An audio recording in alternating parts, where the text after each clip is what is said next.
At 7:45 in the morning on June 5, 1967, Israeli fighter jets screamed across the Mediterranean at wave-top altitude to avoid Egyptian radar, then pulled up sharply and struck 10 Egyptian air bases simultaneously in coordinated attacks that destroyed most of Egypt's air force on the ground within 3 hours. The opening blow of what would become the Six-Day War achieved such complete surprise that Egyptian pilots were eating breakfast when Israeli bombs cratered their runways and destroyed aircraft parked in neat rows, leaving Egypt's military blind and defenseless as Israeli ground forces raced into the Sinai Peninsula in a campaign that would fundamentally reshape the Middle East. By the time a ceasefire took effect 6 days later, on June 10th, Israel had tripled its territory by capturing the Sinai Peninsula and Gaza Strip from Egypt, the West Bank and East Jerusalem from Jordan, and the Golan Heights from Syria, transforming what appeared to be an existential threat into the most decisive military victory in modern Middle Eastern history, while creating territorial disputes and Palestinian displacement that continue to fuel conflict today. Understanding the 1967 war requires examining how tensions in the Middle East had been building since the 1956 Suez Crisis, when Israel, Britain, and France invaded Egypt after President Gamal Abdel Nasser nationalized the Suez Canal, only to be forced to withdraw under American and Soviet pressure. The humiliating retreat left unresolved animosities simmering as Arab nations refused to recognize Israel's right to exist, while Israel maintained military readiness and developed nuclear weapons capability as insurance against destruction. By 1967, multiple factors converged to create conditions where war became almost inevitable, despite neither side initially seeking full-scale conflict. In early 1967, Syria escalated border clashes with Israel while also diverting water from the Jordan River, leading to Israeli retaliation, including shooting down 6 Syrian MiG fighters in April. The Soviet Union, seeking to strengthen ties with Arab states and counter American influence in the region, warned Egypt in mid-May that Israel was massing troops on the Syrian border preparing to invade, an allegation that was completely false, but which Egyptian intelligence accepted as true. Nasser, under pressure to demonstrate Arab solidarity and believing the Soviet warning, began mobilizing Egyptian forces in Sinai on May 14th, and requested that United Nations peacekeeping forces stationed in Sinai since 1956 withdraw to allow Egyptian troops freedom of movement. UN Secretary-General U Thant complied with the request on May 19th, removing the buffer that had prevented direct Egyptian-Israeli confrontation for 11 years, a decision that shocked Israel and convinced Israeli leaders that war was coming. On May 22nd, Nasser announced that Egypt was closing the Straits of Tiran to Israeli shipping, blockading Israel's southern port of Eilat and cutting off oil supplies from Iran. Israel had declared in 1957 that closing the straits would be considered an act of war, meaning Nasser's blockade was a direct challenge that Israel could not ignore without appearing weak and inviting further escalation. Arab states now mobilized for what leaders proclaimed would be Israel's destruction, with Nasser declaring on May 27th that our basic objective will be the destruction of Israel, while Syrian Defense Minister Hafez al-Assad announced that the goal was to liberate the usurped part of Palestine. Iraq, Kuwait, and Algeria sent forces to join Egyptian and Syrian armies surrounding Israel, creating a coalition of approximately 465,000 troops with 2,880 tanks and 810 aircraft, facing Israel's 264,000 mobilized troops with 800 tanks and 300 combat aircraft. The numerical disparity convinced many observers that Israel faced potential annihilation,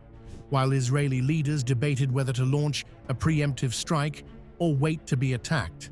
Israeli Prime Minister Levi Eshkol favored diplomacy and sought American guarantees of support. But the United States, deeply involved in Vietnam,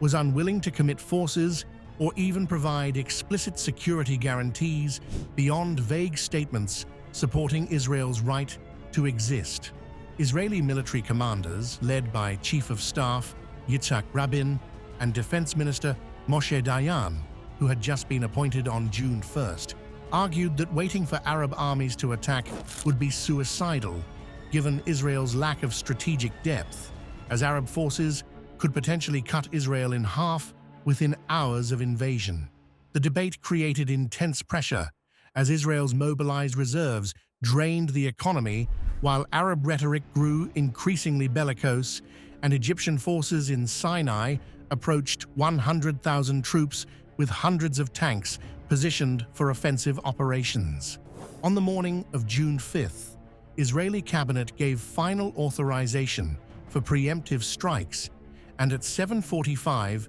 a.m. Israeli fighters launched Operation Focus, a meticulously planned air campaign designed to destroy Arab air forces on the ground before they could threaten Israeli cities or support ground forces. Israeli pilots had trained for months on mock-ups of Egyptian air bases, practicing low-altitude approaches that would bring them under Egyptian radar coverage until the last possible moment, and the precision of their planning showed immediately as the first wave struck 10 Egyptian air bases simultaneously. Israeli aircraft used specially designed concrete-penetrating bombs to crater runways, trapping Egyptian planes on the ground, then strafed parked aircraft with cannon fire, while Egyptian anti-aircraft guns struggled to respond to the sudden assault. Within the first hour, Israeli pilots destroyed more than 200 Egyptian aircraft, including most of Egypt's modern Soviet-supplied Tu-16 bombers and MiG-21 fighters, while Egyptian commanders initially believed the attacks were American or British strikes because they could not comprehend how Israel could mount such a devastating operation. Egyptian Air Force Chief Mahmoud Sidki later recalled his shock upon learning the scope of the disaster. "I thought they would need at least a week to destroy our Air Force. They did it in 3 hours." By noon on June 5th, Israel had destroyed approximately 300 Egyptian aircraft and damaged most Egyptian air bases so severely that Egypt effectively had no air force, having lost roughly 2/3 of its combat aircraft without managing to launch a single successful counterattack. Israeli losses were minimal, with just 19 aircraft lost during the entire war, most to ground fire.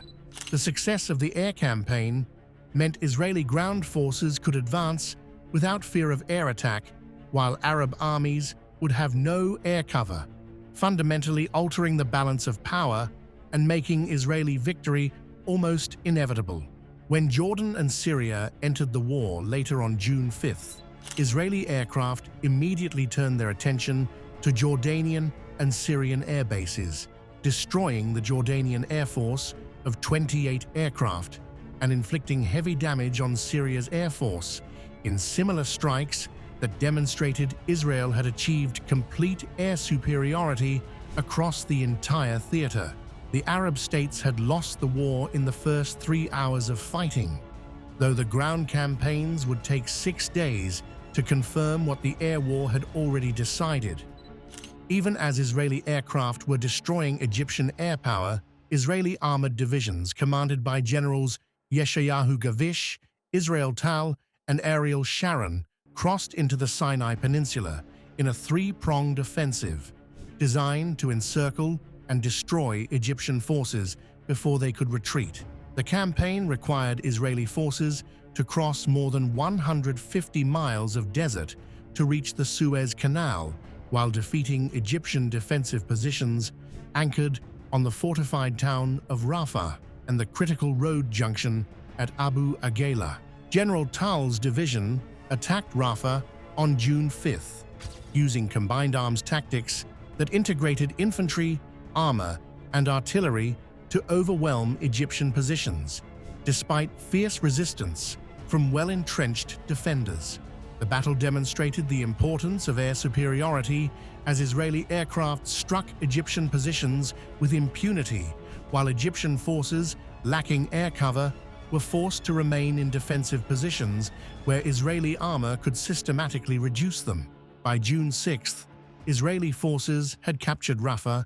and were racing west toward El Arish on the Mediterranean coast. Meanwhile, Ariel Sharon's division executed a complex night attack on Abu Agela that became a textbook example of combined arms warfare, using paratroopers dropped behind Egyptian lines to attack artillery positions while infantry and armor assaulted from the front. The battle lasted through the night of June 5th to 6th, as Israeli forces fought through minefields and trenches in close combat that killed hundreds on both sides. But by dawn on June 6th, Sharon's forces had broken through and opened the central route across Sinai. Egyptian commander Field Marshal Abdel Hakim Amer, recognizing that Israeli breakthroughs threatened to encircle Egyptian forces, ordered a general retreat on June 6th that quickly became a rout as Egyptian units abandoned equipment and fled west toward the Suez Canal. Israeli armored columns pursued retreating Egyptian forces across Sinai in a chase that resembled the German blitzkrieg tactics of World War II, with Israeli tanks racing ahead of infantry to cut off Egyptian escape routes, while Israeli aircraft strafed columns of retreating vehicles. The Mitla Pass, a narrow defile through mountains east of the Suez Canal, became a killing ground on June 7th and 8th, as Israeli aircraft destroyed hundreds of Egyptian vehicles trapped in the pass, creating scenes of devastation with burned-out tanks and trucks littering the road. By June 8th, Israeli forces reached the Suez Canal along its entire length, having destroyed or captured most of Egypt's Sinai-based force of approximately 100,000 troops and 900 tanks in just 4 days of fighting. Israel had sent messages to Jordan's King Hussein, urging him to stay out of the war. But Hussein, under pressure to demonstrate Arab solidarity and believing Egyptian reports that the war was going well, ordered Jordanian forces to attack Israel on June 5th. Jordanian artillery began shelling West Jerusalem, while Jordanian infantry seized the UN headquarters building on the border between Israeli and Jordanian-controlled Jerusalem, bringing Jordan fully into a war that would prove catastrophic for Hussein's kingdom. Israeli forces responded by attacking Jordanian positions in East Jerusalem and the West Bank, the territory Jordan had controlled since 1948, that included the Old City of Jerusalem, with its holy sites sacred to Jews, Christians, and Muslims. The battle for Jerusalem became intensely emotional for Israelis who had been denied access to Jewish holy sites, including the Western Wall, for 19 years, and Israeli paratroopers under Colonel Mordecai Gur fought house to house through Arab neighborhoods to reach the Old City walls. On the morning of June 7th, Israeli paratroopers entered the Old City through the Lion's Gate and fought their way to the Western Wall, the holiest site in Judaism, capturing it at approximately 10 a.m. in a moment of profound significance for Israel. The image of Israeli soldiers praying at the Western Wall immediately after its capture became one of the war's most iconic photographs, symbolizing what Israelis saw as the reunification of their ancient capital. Defense Minister Moshe Dayan, visiting the Western Wall later that day, declared, "We have returned to our holiest of holy places, never to depart again," a statement that indicated Israel would not return the Old City, regardless of international pressure. Meanwhile, Israeli forces were sweeping through the West Bank, capturing Bethlehem, Hebron, Nablus, and Jenin in rapid advances that encountered limited resistance as Jordanian forces, lacking air cover, and cut off from resupply, retreated or surrendered. By June 8th, Israel controlled the entire West Bank and East Jerusalem, having defeated Jordan in 3 days and seized territory that would become central to the Israeli-Palestinian conflict for decades to come. King Hussein, having lost half his kingdom and Jerusalem's holy sites, would later call his decision to enter the war the greatest mistake of his reign. With Egypt defeated in Sinai and Jordan defeated in the West Bank, Israeli attention turned to Syria, whose artillery positions on the Golan Heights had been shelling Israeli settlements in the valleys below for years. The Syrian positions were formidable, with fortified bunkers built into volcanic rock on steep terrain that gave defenders commanding fields of fire, and the Israeli cabinet debated whether capturing the heights was worth the casualties it would require. Defense Minister Dayan initially opposed attacking the Golan, fearing high casualties and Soviet intervention on Syria's behalf. But pressure from settlements under artillery fire and confidence from victories in Sinai and the West Bank convinced the cabinet to authorize the offensive on June 9th. Israeli forces attacked on the morning of June 9th, using combat engineers with bulldozers to clear paths through minefields, while infantry assaulted Syrian bunkers in fighting that resembled World War I trench warfare more than the mobile battles in Sinai. Syrian defenders fought tenaciously from prepared positions, inflicting heavy casualties on Israeli infantry attempting to climb steep slopes under fire. But Israeli air superiority and artillery support gradually wore down Syrian resistance. By the afternoon of June 9th, Israeli forces had captured the first line of Syrian defenses and were advancing toward the town of Quneitra, the administrative capital of the Golan. Syrian forces began retreating on June 10th as Israeli armor broke through into the rear areas, and by the time a UN-brokered ceasefire took effect at 6:30 p.m. on June 10th, Israel controlled the entire Golan Heights plateau up to the outskirts of Damascus. The Six-Day War ended on June 10th, 1967, with Israel having achieved a victory so complete that it shocked both supporters and enemies, tripling Israel's territory from roughly 8,000 square miles to 26,000 square miles by capturing the Sinai Peninsula, Gaza Strip, West Bank, East Jerusalem, and Golan Heights. Israeli casualties totaled 776 soldiers killed and approximately 2,500 wounded, while Arab casualties exceeded 20,000 killed, with Egypt losing approximately 11,500, Jordan 6,000, and Syria 2,500,